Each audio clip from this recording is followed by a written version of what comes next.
Hello there. So this tutorial is really fun. I was going to do a painting tutorial, but I just didn't feel like painting this week. So I found another way to provide you with a fun floral pattern cake. We've got roses here, flesh fondant pattern. I'm really finding that I'm enjoying these, and I'm going to explore some more maybe intricate designs on how to do these. So there might be some more of these kind of tutorials coming at you because people love pattern tiers, and you don't always want to do an edible image, or you don't always want to paint. And this is a quick and easy solution. Another thing.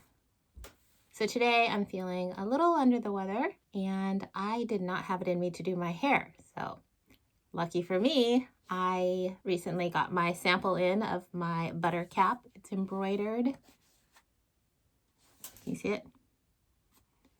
And you know, hats really save the day when you just can't find any of you to brush your hair. So anyway, they're in my Etsy shop, Kyung's Cakes and Crafts. Yeah, I'll have different colors available. I found out these are called dad hats.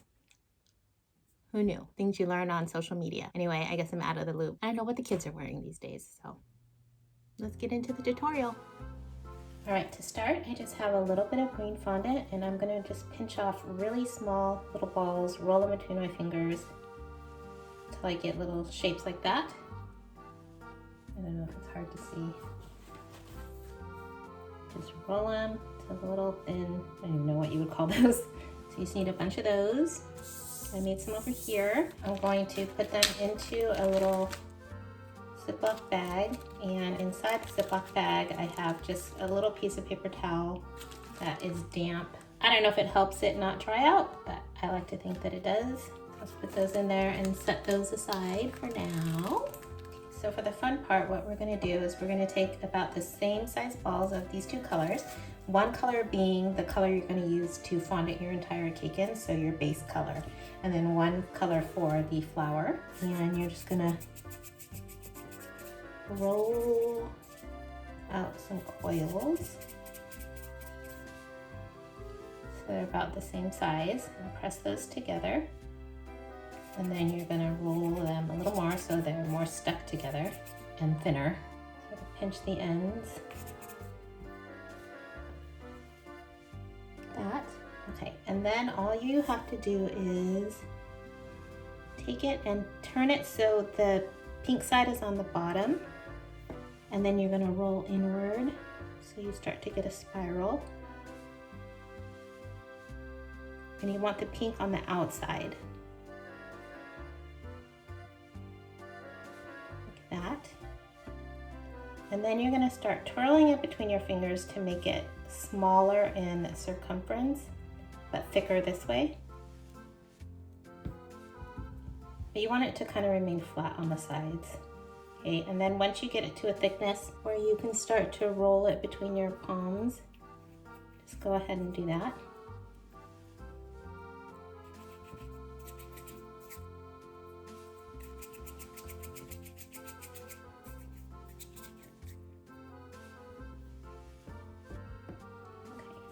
And then all you're going to do is, I have my flexi blade or an X-Acto knife,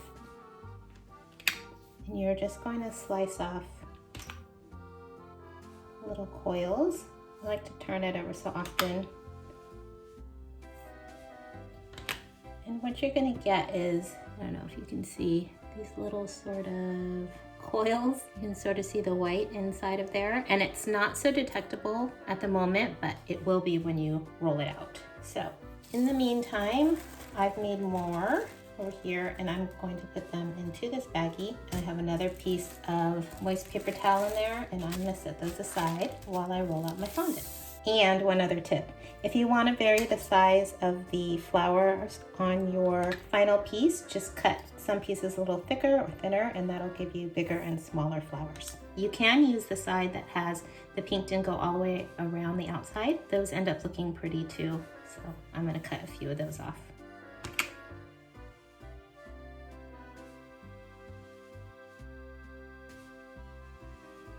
Then I'm going to add some leaves just randomly around. Press those in. And you need to be working kind of fast. You don't want your fondant to dry out. Probably with some fondants this might be difficult, the fondants that do dry out fast.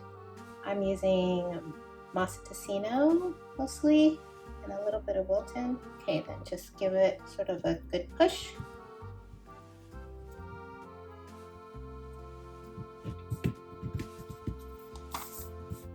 Little on your rolling pin, and then you're just going to start rolling it out. You want to make sure you're sort of rolling in different directions so that, you know, you don't get one long strip.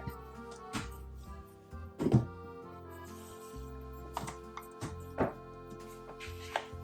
then working quickly, you want to sort of press the sides down so they don't stretch out too much and distort the shape of the roses too much.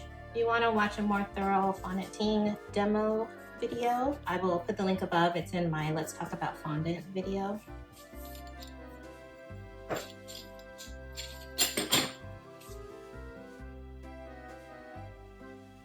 And if you're worried about the stretching or you don't want any of these to be elongated, then I would suggest you panel this cake, and then you won't have that problem at all, or especially if you want to do this technique on a tall cake.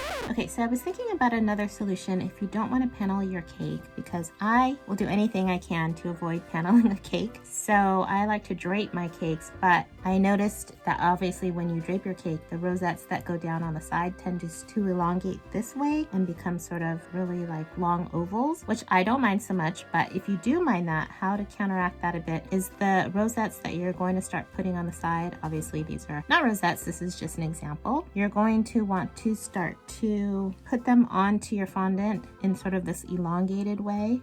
So stretch them out like this a little bit. And that way when, you know, you're rolling out your fondant and these start going down the side, they're gonna start to pull this way. And so they'll be a little bit more rounded and less long than say if you had them just like this, and then when they started going down the side, they're gonna go down the side more like this. Does that make sense? I hope it makes sense. So yeah, so start out in the center with them being more round, and as you start to circle out, sort of stretch them long ways a little bit to counteract gravity.